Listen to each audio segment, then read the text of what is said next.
Tafsir Surat Al-Ma'idah ayat 35 tentang wasilah dan tawasul. Wasilah atau cara untuk mendekatkan diri kepada Allah Subhanahu wa Ta'ala merupakan salah satu perintah dalam Al-Quran.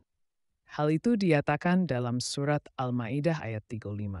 Beragam cara tentang wasilah atau bertawasul. Ada beberapa bagian yang dipertentangkan oleh kaum Wahabi. Bagaimana penjelasan atau tafsir Surat Al-Ma'idah ayat 35 tentang wasilah dan tawasul? Berikut pemaparan Kiai Asy'ari Masduki dari LDNU PC Kediri, Jawa Timur. Surat Al-Ma'idah ayat 35, Ya ayyuhalladzina amanu, attaqullaha, wabtaghu ilaihil wasilah, wajahidu fi sabilihi la'allakum tuflihun. Wahai orang-orang yang beriman, bertakwalah kalian kepada Allah, dan carilah wasilah kepada Allah, serta berjihadlah kalian di jalan Allah agar kalian beruntung. Perintah wasilah. Ayat ini selain memerintahkan orang yang beriman untuk bertakwa dan berjihad di jalan Allah, juga memerintahkan orang yang beriman untuk mencari wasilah. Kata Asy'ari, wasilah adalah setiap sesuatu yang bisa mendekatkan diri kepada Allah, yaitu dengan amal saleh dan ketaatan. Ayat itu menjadi dalil dibolehkan tawasul dengan amal saleh, seperti salat, puasa, sedekah, birrul walidain, dan lainnya. Tawasul dengan amal saleh, seluruh umat Islam membolehkannya. Misalnya doa, Ya Allah dengan sedekah yang telah aku lakukan, angkatlah musibah yang menimpaku. Demikian juga tawasul dengan al-asma wa ash-shifat, semua kelompok dalam Islam membolehkannya. Misalnya, doa, Ya Allah, dengan namamu yang agung, kabulkanlah segala hajat kami. Tawasul yang dipermasalahkan, diharamkan, bahkan dianggap syirik oleh kaum Wahabi, ialah tawasul dengan adzawat al-fa'dlillah, zat yang mulia, seperti para nabi dan para wali. Berikut pengertian tawasul dengan nabi atau wali.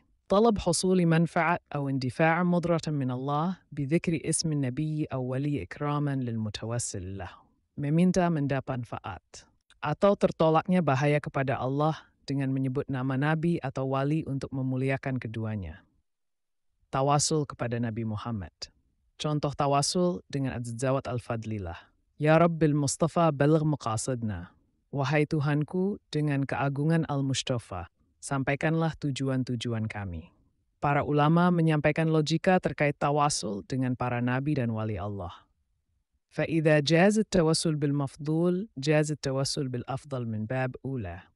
Apabila tawasul dengan amal saleh dibolehkan, apalagi tawasul dengan yang lebih mulia dari amal saleh yaitu Nabi. Umat Islam sepakat bahwa Nabi Muhammad SAW ialah makhluk Allah yang paling mulia secara mutlak, lebih mulia dari salat, puasa, dan amal saleh lain yang kita lakukan. Selain berdasarkan logika di atas, tawasul juga telah diajarkan Rasulullah SAW secara langsung. Dalam hadis yang diriwayatkan oleh At-Tabarani, dinyatakan bahwa Rasulullah SAW mengajarkan kepada sahabat yang buta doa tawasul. Allahumma inni as'alaka wa tawajjah ilaik binabiyyina Muhammad nabiyur rahmah ya Muhammad. Inni atawajjah bik ila rabbi fi hajati litaqdali. Allahumma inni as'aluka wa atawajjahu ilaika binabiyyika Muhammadin nabiyir rahmah. Inni atawajjahu bika ila rabbi fi hajati lituqtali. Ya Allah, sesungguhnya aku memohon dan berdoa kepadamu dengan bertawasul dengan Nabimu Muhammad, Nabi yang penuh kasih sayang. Sesungguhnya aku telah bertawajuh kepada Tuhanku dengan bertawasul denganmu agar hajatku ini terkabul. Doa tawasul ini juga diajarkan oleh perawi hadis tersebut, sahabat, kepada salah seorang laki-laki pada masa Khalifah Utsman bin Affan yang memiliki hajat kepada Sayyidina Utsman, tetapi sulit tersampaikan karena kesibukan Sayyidina Utsman dalam mengurus rakyatnya. Hadis ini menjadi dalil bolehnya tawasul dengan Nabi Muhammad yang tidak berada di hadapan orang yang bertawasul. Ini karena sahabat buta bertawasul dengan Nabi saat tidak di hadapan Nabi.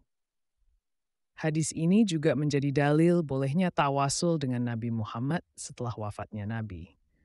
Ini karena Utsman bin Hunayf mengajarkan doa tawasul di atas pada seorang laki-laki pada masa Khalifah Utsman, dan tentu ketika itu Rasulullah telah wafat.